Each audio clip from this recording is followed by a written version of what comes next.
Oi, pessoal, tudo bem com vocês? Essa semana a gente vai dar continuidade aí no assunto que fala sobre a América, o nosso continente. Hoje a gente vai ficar com um capítulo que fala de clima e vegetação. O que é importante ser dito de início, né?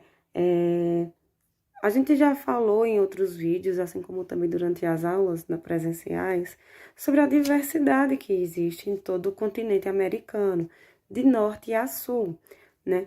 E toda essa diversidade, ela tanto é cultural, da própria população, das sociedades que habitam esse continente, assim como também natural, né? Inclusive no vídeo passado, a gente também tratou a respeito disso, dessa diversidade que existe em todo o território, né, do continente. E aí existe uma variação muito grande quando se trata de clima, de acordo, né, aí com levantamentos que foram estudados ao longo dos anos, devido às influências marítimas, né, marítimas que acontecem em todo o território continental, toda essa massa continental. E aí, essas correntes marítimas, que são chamadas assim, são aquelas massas de vento que vêm dos oceanos. Essas massas, elas tanto podem ser frias como também quentes. E aí, essa situação de temperatura também acaba que influenciando no clima. Então, se a gente está numa parte, numa estação do ano, uma determinada época do ano, que está muito quente, então é em decorrência dessas massas de ar seco, né, de ar quente, que vem aí dos oceanos. A mesma coisa, né, na atualidade que está aí esse frio trincando, que de madrugada faz muito frio, também em decorrência dessas correntes marítimas que chegam até nós.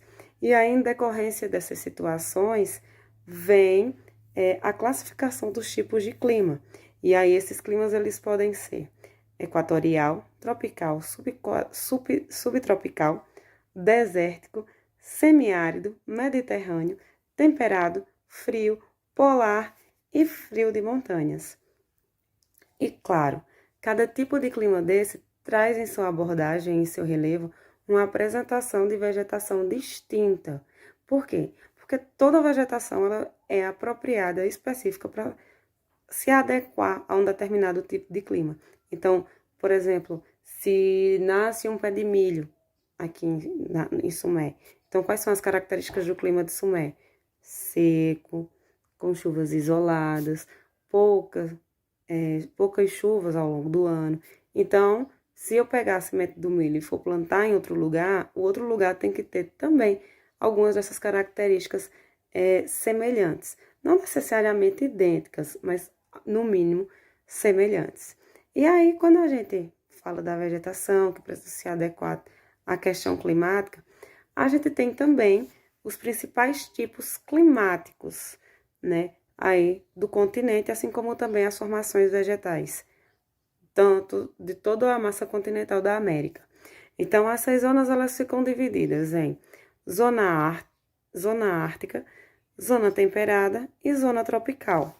Como dito antes, cada uma dessas traz aí uma formação vegetal diferente, assim como uma variação de temperatura também muito diversificada entre uma e outra, né? A gente, por exemplo, na zona ártica, são as zonas mais frias, né? Que as temperaturas tendem a ser mais baixas.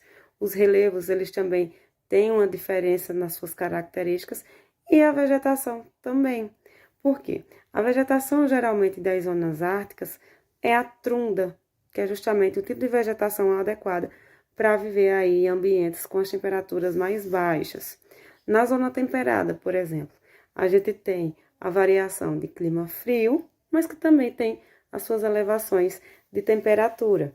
E aí a gente já tem uma variação maior nessa vegetação, porque é um tipo de vegetação que ela se adequa às duas temperaturas, tanto as mais elevadas como também as mais frias. E claro que essa variação climática também interfere muito assim, a variação climática também varia muito em decorrência do relevo. Se é um relevo de mais altitude, vai ter uma temperatura diferente de um relevo de planícies, não é verdade? E aí, do mesmo jeito, Quando a gente fala de zona temperada, a gente lembra logo de uma variação muito grande. E é justamente isso. As zonas temperadas, elas abordam uma vegetação muito diversificada, né? E aí, uma das características fortes das florestas temperadas é justamente aquelas árvores de grande porte que durante o outono ficam com toda a sua folhagem alaranjadas, né? E aí as árvores perdem suas folhas para a chegada do inverno mais frio, com temperaturas mais frias, certo? Já a zona tropical é aquela que tem uma incidência maior de raios solares e as temperaturas conseguem ter aí uma temperatura mais elevada. Então, a característica disso, por exemplo, o nosso país, o Brasil.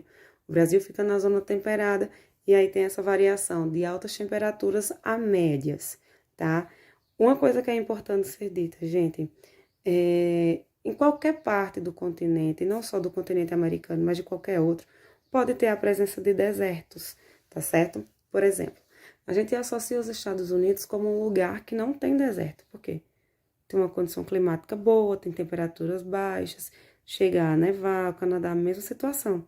Só que nesses países que ficam a mais a norte e que têm essas baixas de temperatura, também tem ao longo do seu território a presença daí dos climas desérticos.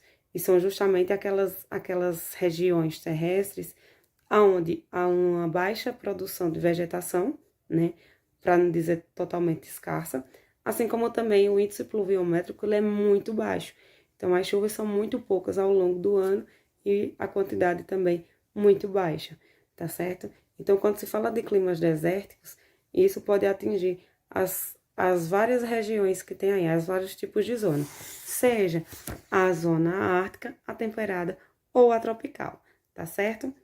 Por hoje, ficamos por aqui.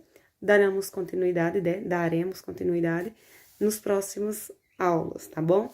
Um cheiro e a gente se encontra em breve.